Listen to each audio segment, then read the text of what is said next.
Well, look who came crawling back. Actually, I came on a ship. Crawling back. If I crawled through the ocean, I'd be dead. Crawling... I can just leave again. No, please, we need you. Ladies, gentlemen, and masters of all ages, With the recent release of Title Update 4 for the Sunbreak expansion, we've all been having a lovely time with a surprising amount of new things to do, which brings up an interesting question, because as far as I can tell, an update that gives us an Elder Dragon that wasn't in the game, a variation of another Elder Dragon, a quest with a monster getting a moveset change, and a bunch of system and mechanical changes along with 2 meta-shifting armor sets is bigger than anything that we've gotten in one go for the whole generation.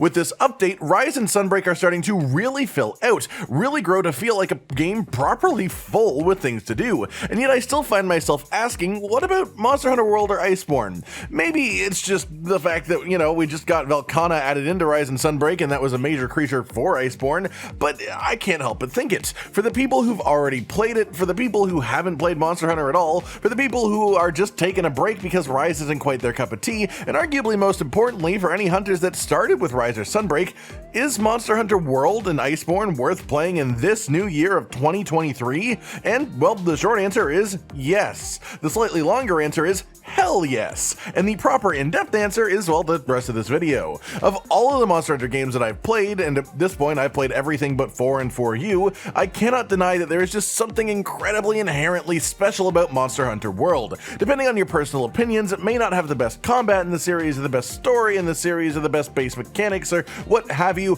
but I will happily argue that it is by far the most well-rounded of the Monster Hunter games. The world, most importantly, is excellently designed. It makes you truly feel immersed in the concept of being a Monster Hunter more than any other Monster Hunter game has for me. Everything is connected. The maps are all beautiful, with a good number of my favorite maps in the entire series coming from this game itself, and on a greater scale, they are literally connected. You can physically see where each of the maps connects to the other maps, giving you a greater sense of just being a hunter on an isolated landmass. This is something the prior games and even Rise and Sunbreak don't really do. The maps have names, they have feels, they are different from each other, you have an idea of where they might be, but they don't quite feel interconnected all that much. In World and Iceborne, though, you can literally see the places that bring the maps together. We have cutscenes where we transfer from one map to another easily, actively showing how closely intertwined these areas are, and that feeling alone has such a huge impact on my immersion, at least in this type of game. Past that, we have the combat. It's extremely free-flowing, the pacing feels good, it isn't quite as zoom fast as Rise and Sunbreak combat is, but it is a bit faster than the older generation games are, and a fair bit smoother. As well, this was the first game in the series that let you walk between areas instead of having a loading screen to get from one part of a map to another, and while it may seem a little bit nitpicky, again, this does make a really big difference for me in the way that I just feel about playing the game, in my immersion, the way that I feel about the world. The feeling of actively following after a monster from one location to a next, just walking after it, is just so much better than in old games when a monster would just jump out of a zone out of your sight, or dig out of the zone and then you'd have to go through some loading screens to track it down. It just feels significantly different. But of course, we also have to spend some time talking about the Clutch Claw, a mechanic added in the Iceborne expansion. Stupid Flanders.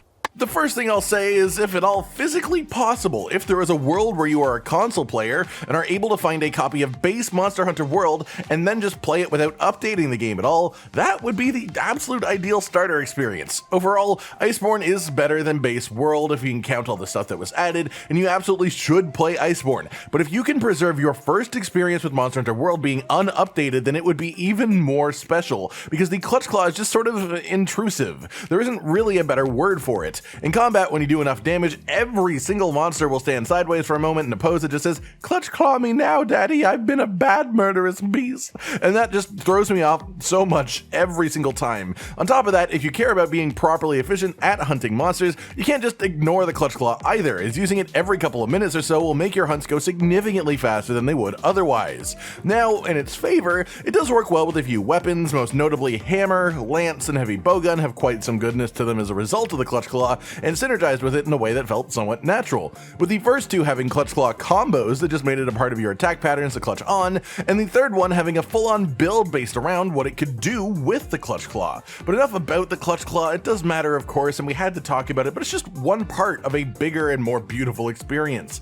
As far as the monsters of Monster Hunter World go, you could argue this is simultaneously its strongest and weakest aspect. As far as individual creature design, this game had a ton of new monsters, and nearly every one is respected as a super high tier design by the community. I love the vast majority of the creatures in this game. It brought back a bunch of legendary returning monsters from older games as well, and redesigned their entire movesets for the feel of this game.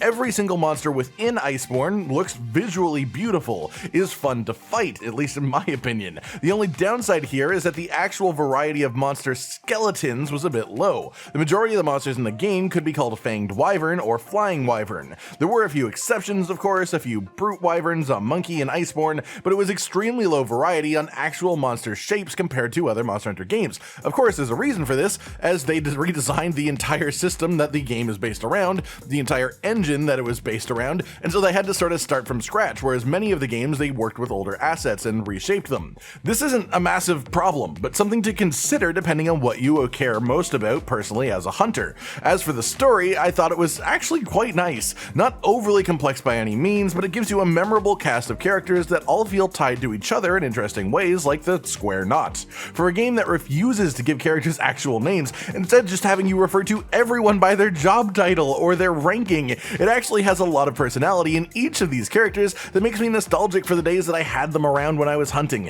which is honestly just part of a greater feeling, because I miss Monster Hunter World when I'm not playing it. Maybe it's just because it was my first Monster Hunter game, but I fully believe that this game was something truly special, and I'm sure I'm not the only one, as it was quite literally the most played Monster Hunter game that has ever existed up to this point. It was very special. I guess the main question here is what would make you play this game over any other Monster Hunter game even now, 5 years after its release. Rise and Sunbreak are newer, arguably updated many of the mechanics that are found in this game, they have a deeper monster roster with more variety available. The older games have their own unique feel to them as well that make them still totally worth playing and still a ton of fun, because they're entirely unlike any of the 5th gen stuff. But what about World and Iceborne specifically?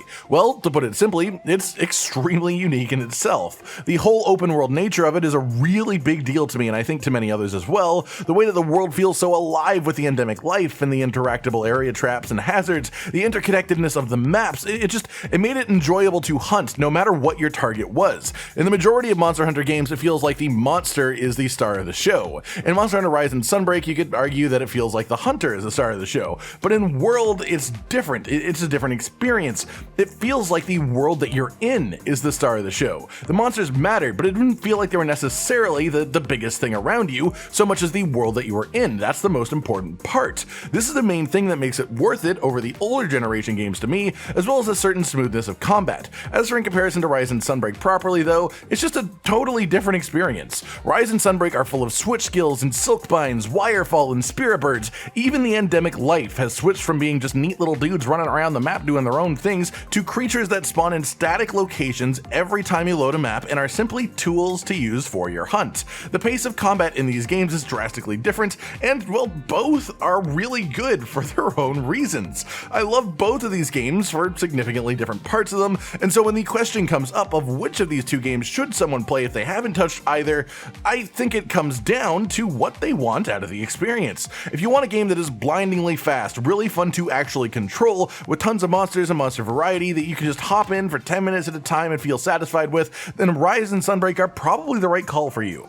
If you are looking for a proper sit-down experience that you can sink hours and hours into, even in one day, without realizing how much time has passed because you're so absorbed into everything that's going on, that is definitely World and Iceborne. There's just something about Monster Hunter as a whole that makes you want to do just one more hunt, and then you wind up doing like 5 more hunts. But I've never had that feeling quite as much as I have with World and Iceborne. It's just had that draw to it. So the thing is this game still worth worth playing for people who haven't played it before?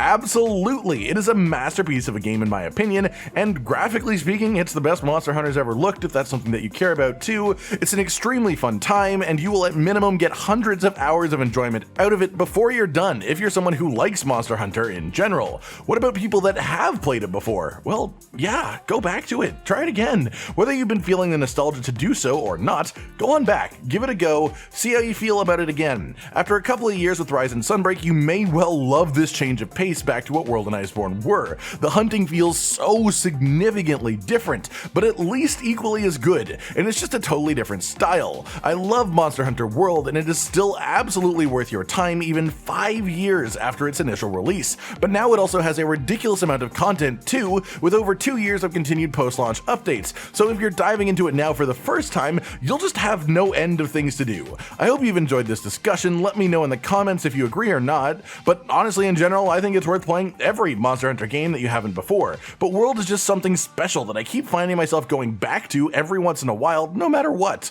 Like if you like the video, subscribe and hit the notification bell for more, and most importantly, ladies and gentlemen, until next time, stay sweet. Josh, Cotton, and Hollow with the videos, dropping the humor like a hammer on your tippy toes, bringing entertainment on a daily arrangement to take our insanity and turn it into entertainment. Yes, I said entertainment twice, to reiterate that it is nice to look into your faces on a mostly daily basis when you let us in your homes to make the whole world a stage. Goodbye.